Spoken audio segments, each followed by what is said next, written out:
Siapa yang tidak mengenal dengan sayuran yang satu ini? Memiliki batang yang pendek, daun yang melekuk menjadi tak beratur, dan bertangkai panjang. Ya, daun seledri. Sayuran ini seringkali dijumpai dalam olahan sup. Tanaman ini dapat tumbuh di daerah dataran rendah dan juga dataran tinggi.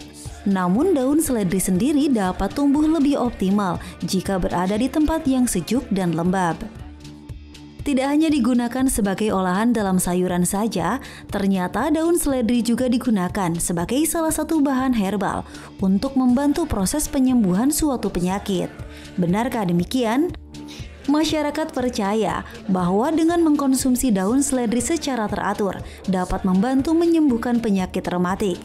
Hal ini dikarenakan seledri memiliki kandungan anti radang dan juga antibakteri. Selain itu, daun seledri juga dipercaya dapat membantu menurunkan darah tinggi. Lalu adakah efek samping jika mengkonsumsi seledri secara berlebihan?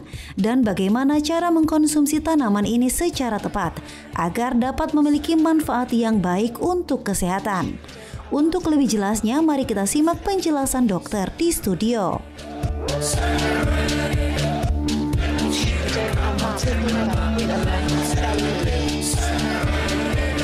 Hai pemirsa Ayah Hidup Sehat, kita kembali dalam acara ini dan kita tentunya membahas lagi mengenai makanan-makanan atau minuman yang mungkin berkhasiat di kesehatan.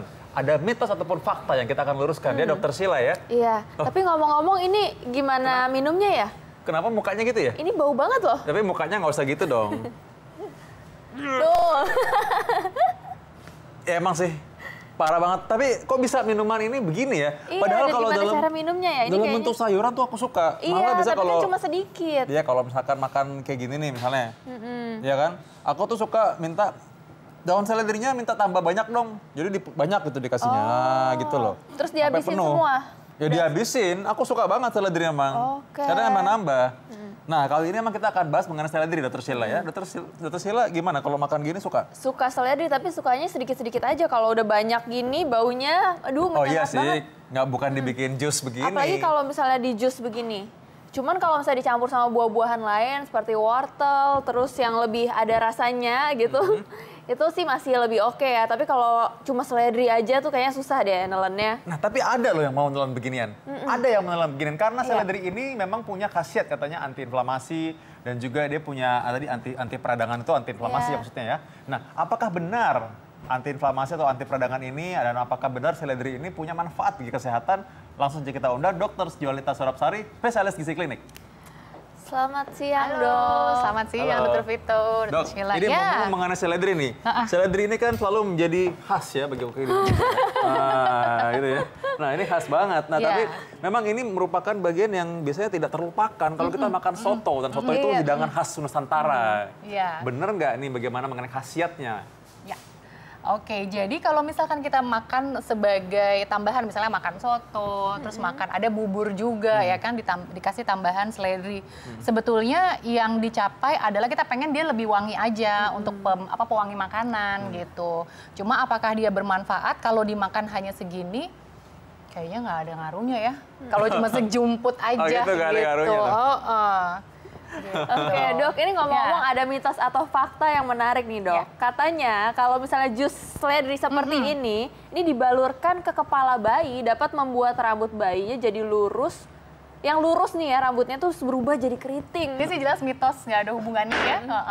Rambut lurus, keriting kayaknya genetik kan.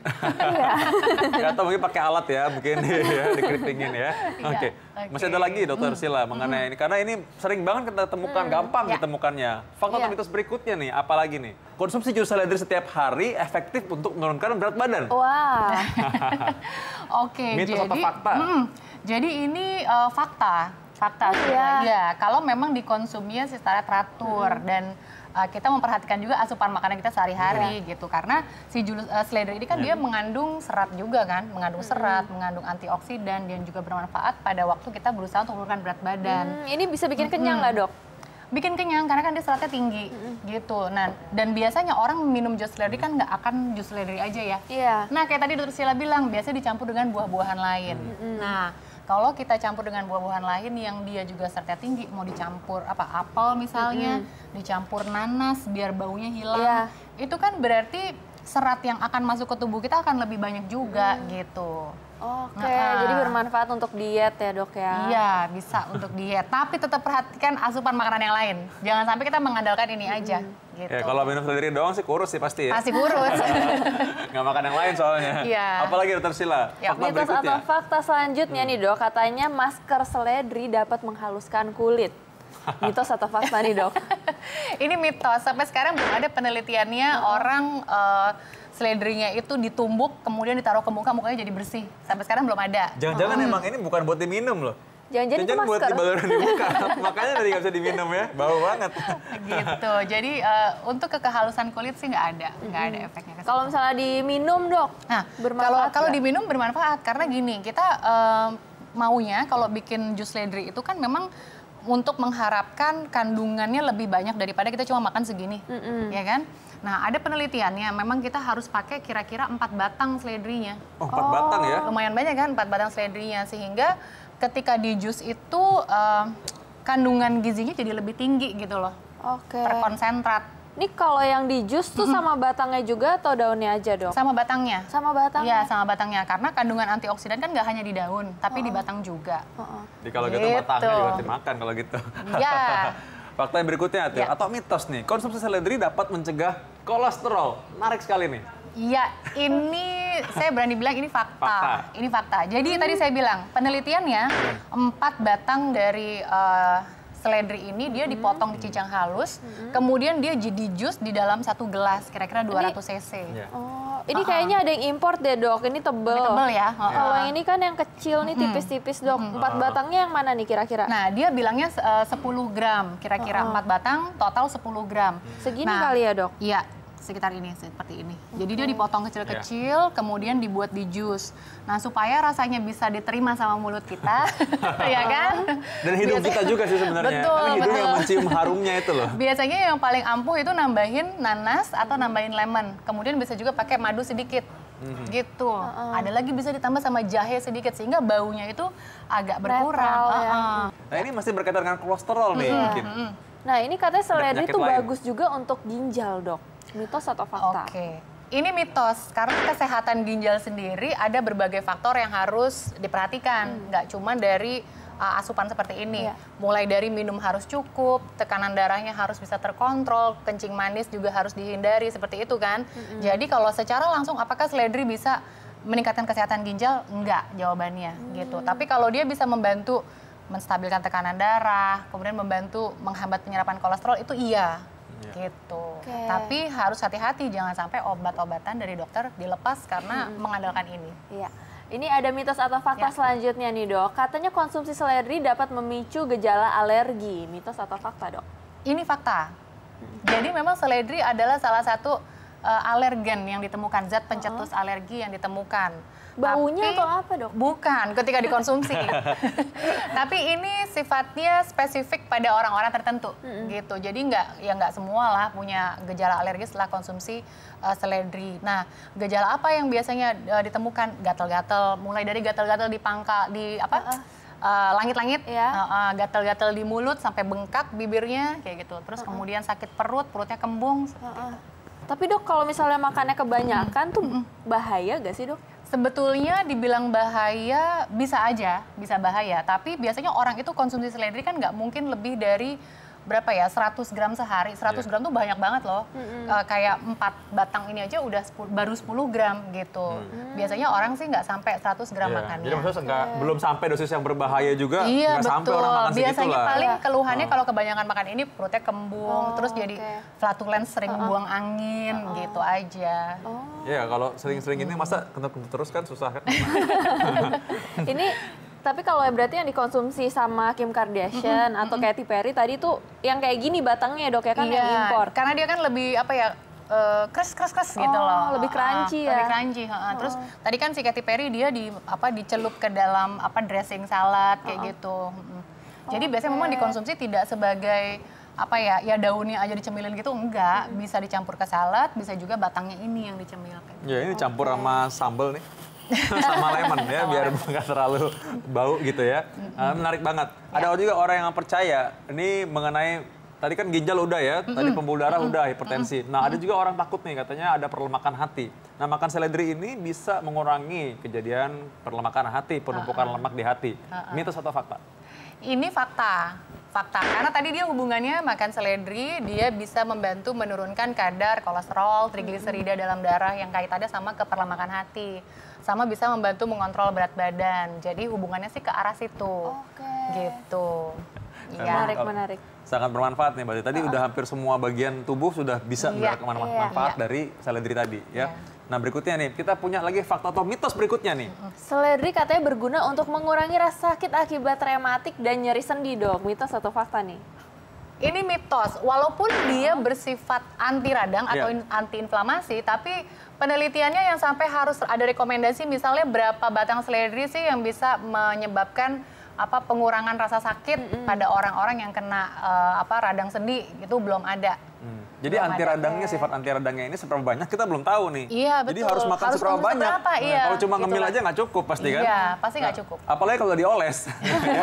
Karena ini nggak bisa menyerap ke dalam kulit. Ya, ini karena dapat ininya dari konsumsi aja, ya. Nggak bisa dioles aja. Betul. Ya. Nah, tapi bagaimanapun tetap aja lah, ini tetap berguna ya, walaupun itu nggak bisa. Nah, apa berikutnya lebih menarik lagi, Dokter Sheila? Iya, seledri katanya dapat membantu mengusir nyamuk dan membunuh larva. Oh iya, jelas. Itu sih aku rasa pasti fakta deh. Orang ini bisa emang kalau nyamuk, gitu kan. Nah, ini udah pasti fakta sih kalau ini sih. Fakta ya kalau buat mukul. Iya, mitos sih. Mungkin baunya nyamuk takut, Dok. Nyamuknya kayak gimana ya? Sampai sekarang seledri belum jadi salah satu tanaman yang bisa dianggap mengusir nyamuk kayak lavender gitu misalnya, atau serai. Oke. Jadi ya sayang sekali belum bisa ya.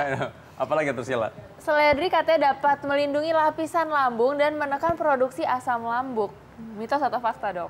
Oke, jadi ini masih mitos. Ada juga studinya yang bilang seperti itu, tapi sampai sekarang belum tahu seberapa banyak seledri yang bisa menghilangkan gejala lambung gitu.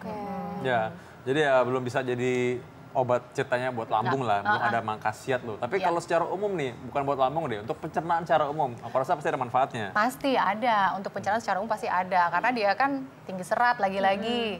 Serat itu dia gunanya untuk kesehatan pencernaan gitu kan. Kemudian dia ada antioksidan juga. Antioksidan kan sifatnya dia juga melindungi sel-sel terhadap kerusakan gitu. Ngomong-ngomong mengenai antioksidan ya. Kayaknya Dokter Sheila mulai tertarik biasanya antioksidan ini, karena bisa berhubungan sama mencegah penuaan ya. Mencegah penuaan dini, bagus untuk kulit. Tapi ini katanya bisa membantu meningkatkan gairah pria, gimana tuh, Dok? Mitos atau fakta? Ini gairah untuk makan kali ya. Iya, jadi kalau untuk ke gairah seksual, mitos. Oh, siapa yang bilang gairah seksual ya? Tadi kita nggak bilang gairah seksual, kita bilang gairah aja ya. Gairah pria. Gairah nafsu makan juga bisa sebenarnya. Iya, kalau gairah nafsu makan bisa. Tapi kalau gairah seksual jelas nggak bisa ya. Jelas nggak bisa. Jadi berikutnya lah, apalagi nih? Tapi emang aku suka banget terus terang sama seledri. Jadi kalau aku tuh malah minta nambah lagi. Kadang-kadang malah nasinya aku kasih seledri juga, gitu supaya ada rasa krenyes-krenyesnya lah ketika lagi makan nasi itu. Dan wangi ya? Wangi rasanya. Ya wanginya tuh sebenarnya bukan wangi yang harum gitu sebenarnya kalau dipikir. Tapi ya nggak tahu gimana membangkitkan selera makan aja gitu memang. Bener sih. Nah, ngomong-ngomong soal tadi udah ginjal, tadi pembuluh darah udah ya. Tadi hati udah. Berikutnya ada penyakit yang ditakuti orang juga tuh, kanker. Nah, Dokter Sheila gimana? Seledri dapat mencegah kanker, Dok. Mitos atau fakta nih? Kalau mencegah kanker, seledri karena dia tinggi antioksidan, menurut saya ini fakta. Tapi tidak dianggap sebagai lagi-lagi pencegah kanker yang tunggal. Artinya ketika saya udah makan seledri, saya aman dari kanker. Enggak. Tapi seledri ini dianggap sebagai salah satu bahan makanan sumber yang tinggi antioksidan aja. Artinya tetap harus ada mix and match dengan yang lain gitu. Jadi tetap sayur-sayuran dan buah-buahan yang tinggi antioksidan lainnya juga harus dikonsumsi. Dan memang sampai sekarang sih nggak ada sih yang dibilang makanan ini mencegah kanker ini betul, banget, ini kanker ini banget, nggak bisa. Memang kita harusnya memang ya bisa, cuman nggak bisa satu-satunya itu, memang nggak mungkin bisa karena multifaktorial ya penyebabnya. Nah, bagusnya di acara ini memang kita diingatkan apa aja sih bahan makanan yang tinggi antioksidan, ya kan, yang punya kandungan berbagai vitamin dan mineral yang dibutuhkan untuk mencegah kanker. Di situ kita diingatkan, ada lagi nih seledri, kadang kita lupa. Gitu makanya harus seimbang ya, karena ini menjadi lifestyle ya, gaya hidup kita. Makanya kita sehari-hari harus ayo hidup sehat. Gitu ya. Nah, berikutnya nih, apa lagi nih? Berikutnya, seledri dapat melebatkan rambut dan menjaga kesehatan kulit kepala. Mitos atau fakta, Dok? Ini maksudnya dioles atau diminum ya? Udah nggak mau terjebak sekarang. Saya nggak mau terjebak nih. Saya jawab dulu. Fakta, kalau misalkan dia dibuat sebagai ekstrak minyak seledri. Oh, emang ada ya, Ada, Dok? dia dioleskan ke kulit kepala dan rambut. Itu memang ada khasiatnya. Yang pertama untuk kesehatan kulit kepala pastinya. Karena kan seringkali orang ketombean karena kulit kepalanya bermasalah kan. Oke. Jadi bukan dalam bentuk hijau begini kali ya? Bukan, berarti ini udah diekstraknya seperti minyak bentuknya ya? Justru kalau takutnya dia ditumbuk kemudian ditaruh di atas kulit kepala makin gatel. Pasti lah ya kayaknya ya. Gitu, iya. Dan nggak jadi keriting kok. Tadi kan udah dibilang di awal tadi ya, mitos. Nah ini masyarakat penasaran nih, Dok, ini dapetnya dari mana tuh, Dok? Itu dijual di pasaran atau dibuat Minyak sendiri? seledrinya? Ya. Sampai sekarang ada yang jual di pasaran, ada yang dia udah dalam bentuk shampoo kan, shampoo seledri, kemudian vitamin-vitamin rambut yang bahannya dari seledri gitu. Jadi bukan cuma lidah buaya aja. Iya. Seledri juga ada seledri samponya. Nah, berikutnya nih kita masih punya fakta atau mitos yang kita masih mau luruskan, Dr. Sheila. Ibu menyusui tidak boleh konsumsi seledri berlebihan karena dapat mengurangi air susu. Mitos. Mitos. Kenapa, Dok? Iya, nggak ada hubungannya tuh antara mengurangi makan seledri dengan mengurangi jumlah air susu. Air susu ibu akan terus diproduksi kalau memang demand-nya selalu ada. Jadi bayi selalu disusuin, ibunya juga makan makanan yang bergizi, maka suplainya akan selalu ada. Ya, karena kasih ibu kepada beta sepanjang masa. Nah, berikutnya tapi ini ada juga orang kan ngidam soalnya. Ngidamnya tuh ngidam seledri. Nah, jadi orang bilang kadang-kadang, oh nggak boleh nih seledri kan nggak boleh sembarangan makan. Katanya karena seledri ini bisa menyebabkan keguguran. Mitos atau fakta? Mitos. Nggak ada sih hubungannya ke arah keguguran. Biasanya keguguran itu kan faktornya macam-macam, bisa karena infeksi pada jalan lahir, kayak gitu kan, infeksi di saluran reproduksi dan jalan lahir. Jadi ke arah keguguran sih nggak ada. Dan belum pernah ada membuktikan bahwa seledri ini toksik atau ini beracun lah untuk janin bayi, gitu. untuk Jadi janin. nggak ada Betul, bukti penelitian seperti itu. Jadi aman-aman aja sebenarnya. Aman. Ya. Nah ini kalau misalnya kandungan yang bermanfaat di seledri sendiri itu apa aja sih, Dok? Oke, jadi karena seledri ini biasanya kita konsumsi dalam jumlah sedikit tidak banyak, berarti kandungan kalori bisa diabaikan. Artinya kita tidak harus takut gitu loh dengan konsumsi seledri, kita akan kelebihan kalori, enggak yang pasti. Tapi seledri ini dia yang pertama dia tinggi vitamin K.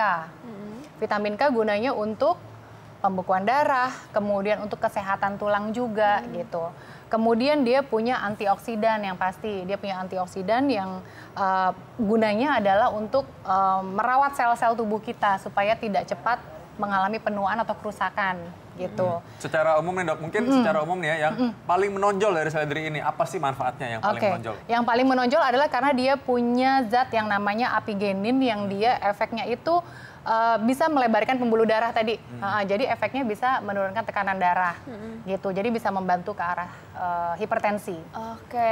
Gitu. Nah, terakhir nih, Dok. Mungkin ada tips-tips terakhir untuk pemirsa di rumah, cara untuk konsumsi seledri gimana dan supaya nggak enak juga nih, misalnya kalau kayak gini aja kan nggak mungkin nggak enak. Jadi harus diapain nih, Dok? Oke, jadi untuk bisa mendapatkan manfaat seledri, pemirsa di rumah bisa ambil kira-kira 4 batang seledri, dipotong kecil-kecil, kemudian dibuat jus. Supaya rasanya lebih enak bisa ditambahkan buah-buahan yang bisa menutupi rasa seledri ini, misalnya nanas, kemudian apel, ataupun lemon. Bisa ditambahkan sedikit madu, misalnya 1 sendok makan madu, masih boleh. Dikonsumsi setiap hari dan tetap memperhatikan pola makan kita juga yang lain-lainnya. Oke, terima kasih Dokter Jolita. Terima kasih Dokter Jolita. Ya,